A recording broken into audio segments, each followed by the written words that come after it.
अस्सलाम वालेकुम first year. जी, हमारा चैप्टर नंबर 8 कंप्लीट हो चुका था।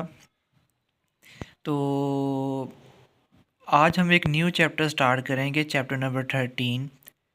ये चैप्टर इजी है, इसलिए इसको मैंने सेलेक्ट किया है कि हम ऑनलाइन लेक्चर के अंदर इस चैप्टर को डिस्कस करेंगे।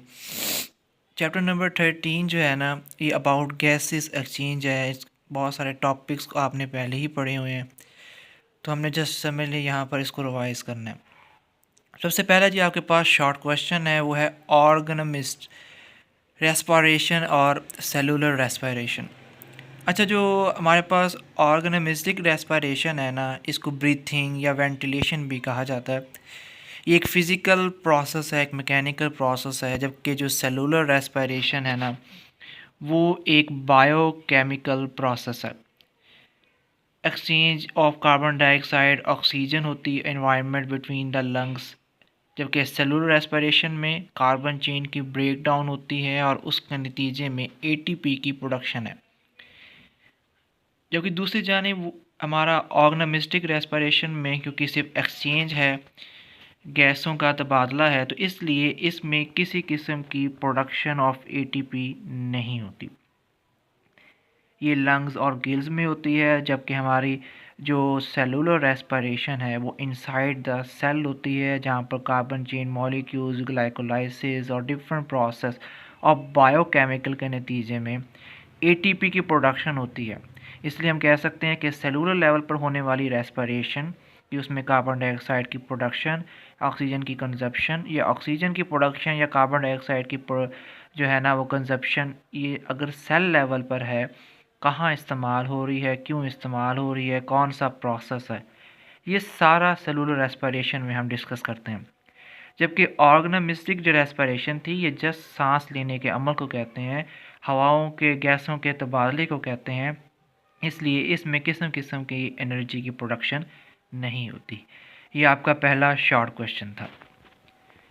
इसके बाद जी नेक्स्ट जो आपके पास शॉर्ट क्वेश्चन है, भी इम्पॉर्टेंट है, वो ये है कि why air is more better than water for gaseous exchange. इसमें हम डिफरेंट पैरामीटर्स को यूज़ करेंगे और बताएंगे कि हवा क्यों बेहतर है गैसों के तबादले के लिए बानिस्बत वाटर के, यानी पानी के।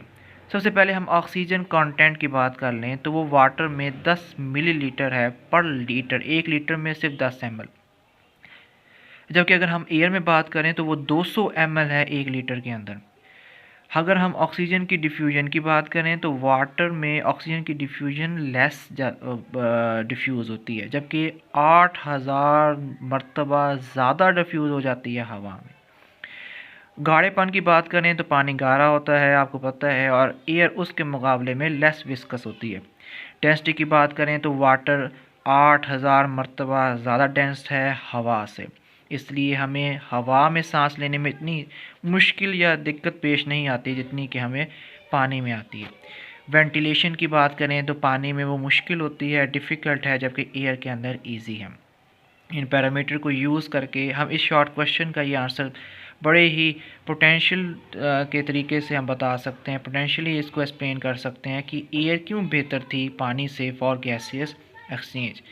और एवोल्यूशन में भी हमने यही देखा कि तमाम जानदारों ने या जितने भी अब मेजर ऑर्गेनिज़म्स हैं वो जो लैंड पर आए, उनने एयर ही को क्यों चूज़ किया for medium for gaseous exchange बानिस्बत वाटर के। ये था जी आपका सेकंड शॉर्ट क्वेश्चन। उसके बाद जी हम अगर नेक्स्ट टॉपिक पे चलते हैं, वो है गैसेस एक्सचेंज इन प्लांट्स। ये भी हमारा एक शॉर्ट क्वेश्चन है, गैसेस एक्सचेंज इन प्लांट्स। कहते प्लांट्स के पास सबसे पहले तो कोई ऑर्गन नहीं है कि वो गैसों का तबादला कर सके।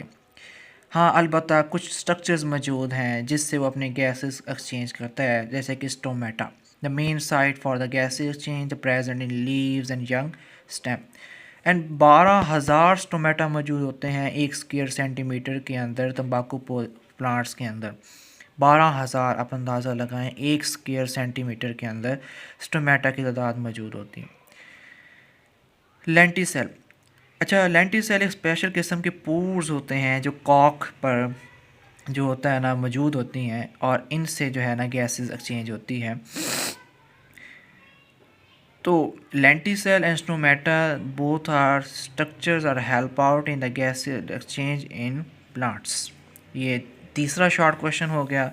अब आप आ जाएं photo respiration, one of the most important topic of gases exchange and sometime select for the long question in board examination.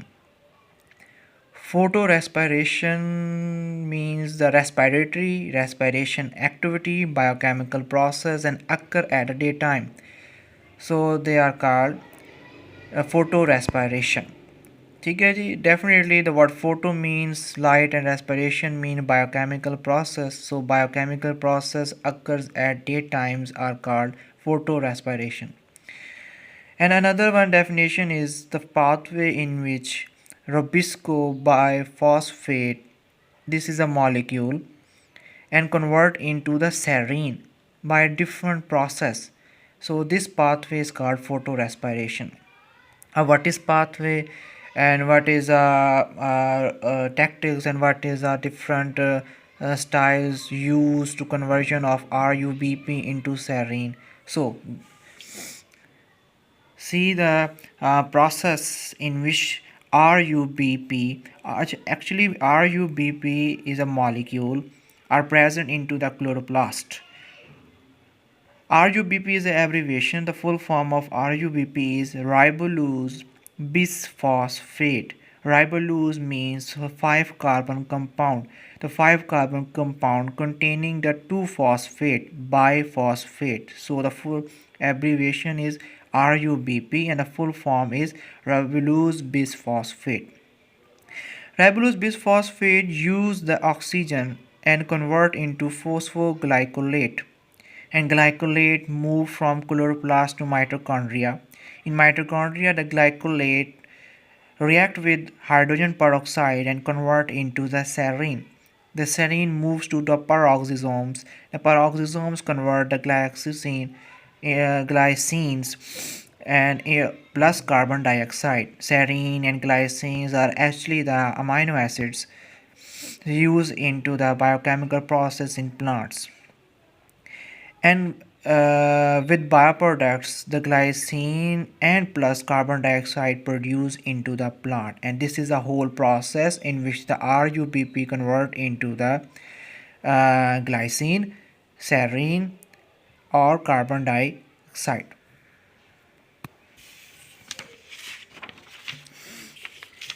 अब नेक्स्ट है जी difference between photo respiration and Calvin cycle. In photorespiration, oxygen is fixed and carbon dioxide is produced. Definitely, in the previous process, you will see in the previous process you see that the oxygen react with RUBP, and in the end of the stage, carbon dioxide and the glycine and serine is produced. On the other way, the Calvin cycle uses the carbon dioxide for formation of glucose and oxygen is produced in Calvin cycle. In photorespiration, oxygenase rubisco involve होती है, जबकि Calvin cycle carboxylase rubisco involve. Rubisco is actually a enzyme used into the process. Rubisco have ability to react with oxygen as well as carbon dioxide. So when Rubisco react with oxygen is known as oxygenase Rubisco used into photorespiration, and when the same Rubisco enzyme react with carbon dioxide are also known as carboxylase Rubisco and used into Calvin cycle. In photorespiration retard growth and in Calvin cycle promote the growth. In photorespiration growth why growth retard या inhibit. So see the next point. Time of occurrence. Whether in hot and dry day, the level of oxygen high in leaf. Why level of oxygen high in leaf? This is because of stomata close for prevention of water loss. Because in hot day, large amount of the water lost by evaporation from leaf into environment. So stomata is closed, no entry of carbon dioxide and production of oxygen inside the plants increase the level of oxygen into the plants. So level of carbon dioxide fall in the leaf. So photorespiration start and level of oxygen is produced. See, in this process, carbon dioxide is produced and oxygen is used. So in this method, we know that if plants have no carbon dioxide, so they have ability to produce carbon dioxide. यानी कि plant के पास ये ability है कि अगर उसको carbon dioxide नहीं मिल रही तो वो कार्बन डाइऑक्साइड खुद पैदा कर सकता है, खुद जनरेट कर सकता है by the help of photo respiration process. Last topic हमारा जी फोटो रेस्पिरेटरी प्रॉपर्टीज़ हैं। Large surface area and moisture definitely have if any organ have large surface area for the maximum exchange, small area for the low gaseous exchange. So the surface area large and moist in lungs for gaseous exchange. Moistures are help out to dissolve the oxygens and air into the liquid medium, या आप ये कह सकते हैं कि air react करती है liquid से बड़ी फास्टली, तो इसलिए किसी भी सरफेस एरिया का मॉइस्ट होना इंक्रीज़ करता है गैसेस एक्सचेंज को। Thin epithelium promote the diffusion of the gases exchange. जितनी भी दीवार पतली होगी गैसों का तबादला उतना ही आसान होता है, जितनी दीवार मोटी होती जाएगी गैसों का तबादला उतना ही डिफ़िकल्ट होता जाएगा। इसलिए ऐसी जगहों पर जहाँ पर गैसेस एक्सचेंज होती हो, बॉडी ये कोशिश करती है कि वहाँ पर एपिथेलियम यानी दीवार पतली रहे। Ventilation maintain the steep diffusion gradient. Gradient means the concept of high and low concentration. When we inhale the air, the lungs fill with the fresh oxygen. In opposite way, the blood consists of the low oxygen level, so diffusion gradient is created. तो क्या होगा कि lungs से oxygen खून की तरफ भागना शुरू कर देगी। इसी तरीके से खून के अंदर कार्बन डाइऑक्साइड ज़्यादा होती है और फ्रेश एयर के अंदर कार्बन डाइऑक्साइड कम, तो खून से सारी की सारी कार्बन डाइऑक्साइड निकल कर फेफड़े के अंदर जमा हो जाएगी और इस तरीके से हवा जब बाहर आएगी तो वो कार्बन डाइऑक्साइड को बॉडी से बाहर ले आएगी। So this is process of ventilation, maintain the step diffusion of the gradient.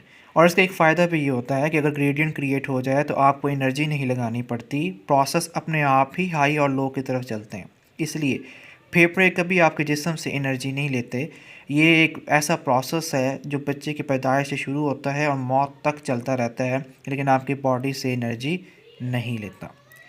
ये था जी आपका लास्ट टॉपिक रेस्पिरेटरी प्रॉपर्टीज़। ये शॉर्ट क्वेश्चन के लिए था, इससे पहले फ़ोटो रेस्पिरेशन हमारा लॉन्ग क्वेश्चन था।